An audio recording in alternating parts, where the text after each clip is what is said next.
Hey everyone, welcome to today's LinkedIn Live session. I'm Steve Darling. My role with Automation Intellect is to help our clients get the maximum value from our tool and the data it provides. I'm really excited to dive into an important topic that's transforming manufacturing today, and it's really how an external liaison like we have help bridge the gap between raw data and real results. If you're joining live, drop me a comment below of where you're tuning in from and who you're with. And if you're catching up on a replay at a later date, I'd also like to hear your thoughts and comments. Manufacturers today are dealing with an explosion of data, from IoT manufacturing sensors to supply chain analytics. But how do we turn all that data into something actionable? That's where somebody like me or my team comes in. In the next few minutes, I wanted to boil it down into three main points to cover. First is data overload in the manufacturing world. I've added just a few examples there on the left side of the slide on how we can present data with dashboards and real-time screens. And just the amount of data that we can pull and provide is amazing, but oftentimes it scares people when they first look at it. Second, what is the role of somebody externally coming in, and how can they help within all layers of the organization? Some data that we provide is more relevant for different functional groups like engineering, operations, quality, or even maintenance. And helping filter through what's important for those groups is critical. And then lastly, as we go through the remaining few slides in the next few minutes, I'll just highlight things that have worked well with some of our customers and some of the benefits that they've seen.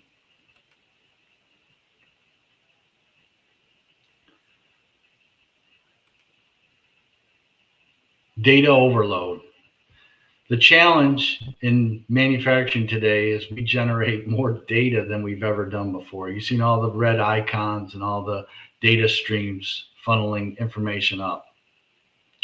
We've got machine performance metrics, we've got predictive maintenance alerts, we've got quality control data and production data, but too often it's siloed and it's one area, and it's difficult for folks to really access. I tried to think of an example outside of manufacturing that would apply to many people. The one thing that I was thinking of and that I came up with was back in December during the open enrollment period for choosing our health insurance plans. There were so many options. There was HMOs and PPOs, high deductible plans, different copays, out-of-pocket premiums, doctors that were in network and out of network. And I'm sure most people experience this, like I did in that particular situation, is a term that we use often in manufacturing. It's called analysis paralysis.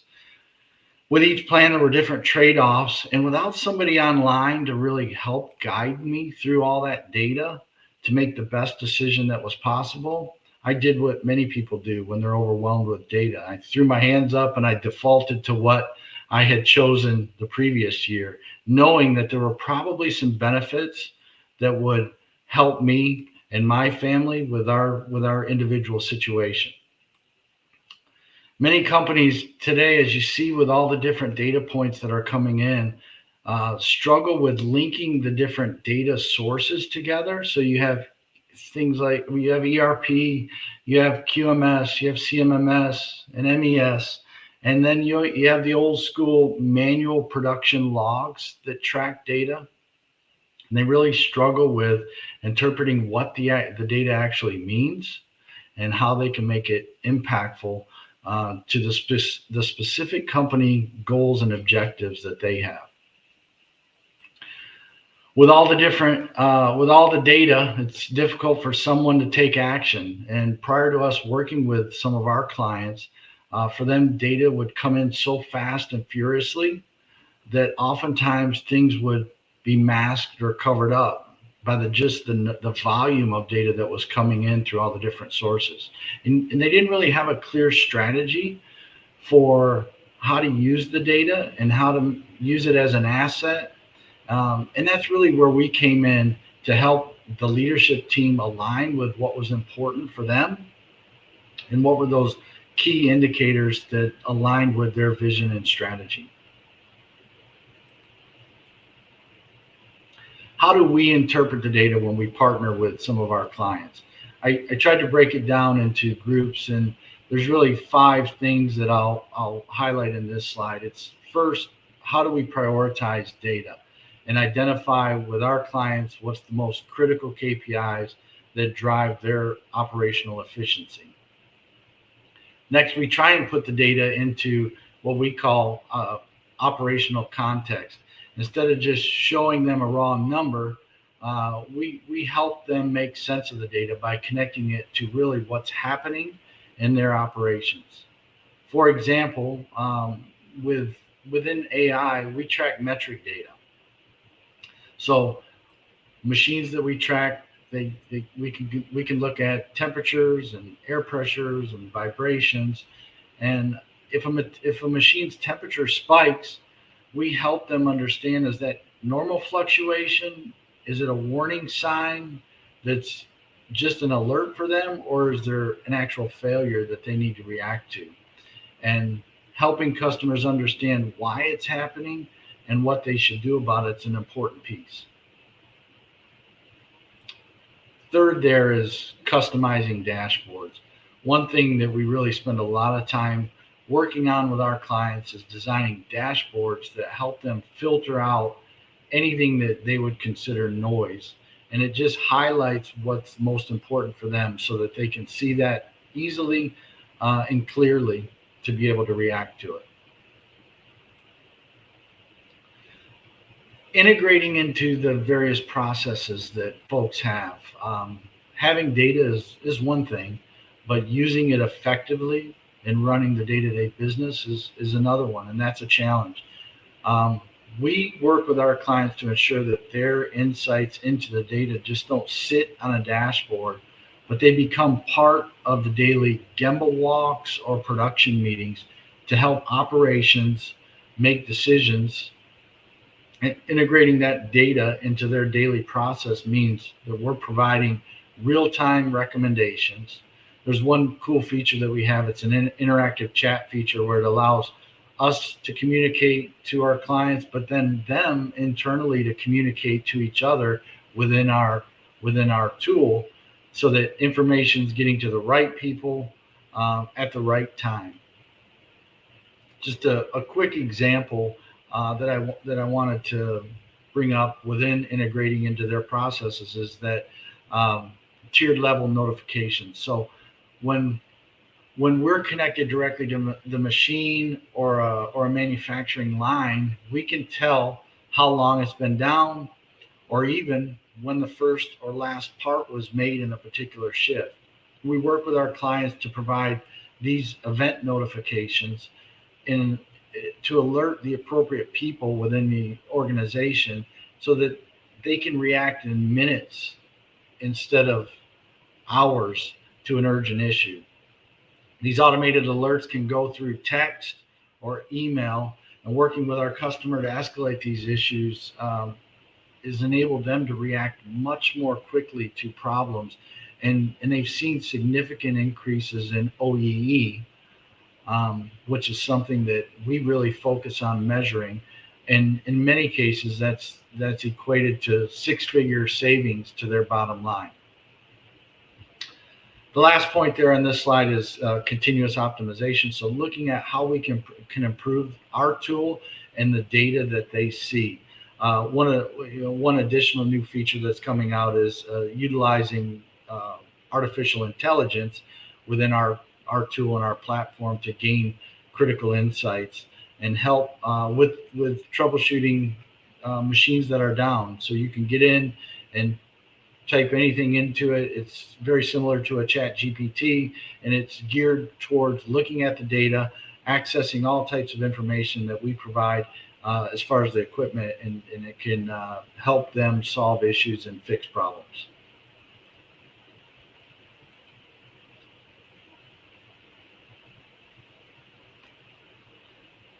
Again, just to reiterate a few points on how we can help. When it comes to interpreting data, we really feel like we remove all the bias and provide an objective approach based on data and facts. Um, we really want to empower the leadership team to not, it's not really just about collecting data. It's about understanding what it means and what they can do next. And we really try to filter out all the noise within data so that teams can focus on those key metrics that are important to them and how they can drive really improvements in productivity, efficiency, and profitability. One example that I think of is, if a machine's running at 40% efficiency, we can tell a customer that, but we really want to help them drill down into the whys and understanding the downtime reasons that go along with that, the number of times that particular reason occurred and the downtime minutes associated with it, so that they can understand why it's underperforming and what they need to focus on to fix it. It really needs to be just more than a number on a dashboard. It should align with, whatever their business priorities are. And that kind of ties into the last point as far as driving alignment across the plant floor and gaining the maximum efficiencies. Is we really want to come in and involve everybody, from operators on the factory floor to the leadership team at the plant level or above, and making sure that we're providing them all the same real-time data, and it's very transparent for them to make decisions. Ensuring visibility into the machines and what the OEE numbers are, what the overall productivity is. It reduces a lot of that confusion, and it improves communication throughout the organization. And really what we strive to do at Automation Intellect is drive a data-driven culture. So it's not based on feelings or emotion. It's just based on, what they see when looking at data.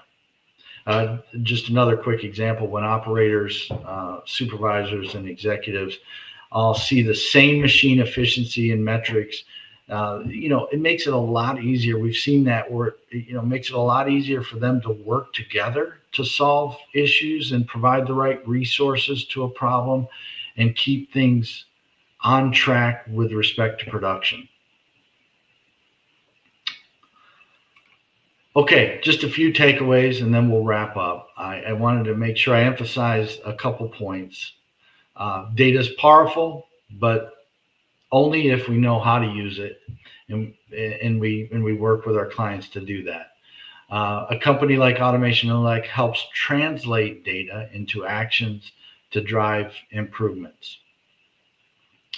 And then, really it's understanding what the right strategy is for providing the data to the right people to focus on how you drive efficiencies and cost savings and quality improvements.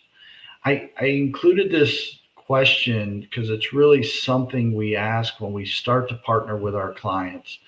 Right when we go in, it's what is your biggest challenges when it comes to turning data into results? Some of it is what I just mentioned, being able to filter it and understand all the data that's coming in. Some of it's what I mentioned about linking all the different data sources. Some of it is just capturing data well enough to be able to drive actions.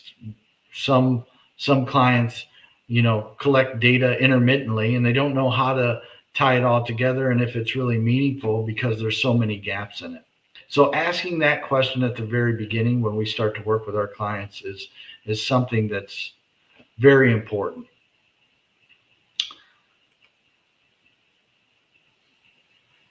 That's it. I'd love to hear your thoughts and your comments and what your biggest challenges are. And if you found this to be valuable, please shoot me a comment, connect with me on LinkedIn, like Automation Intellect's page. We'd love to hear from you. And we really appreciate you joining today's session. I don't know if there's been any questions. I don't think there has, but if so, I'll follow up in the comment section and respond to each of those. So until I see you next time, thanks for participating and have a great day.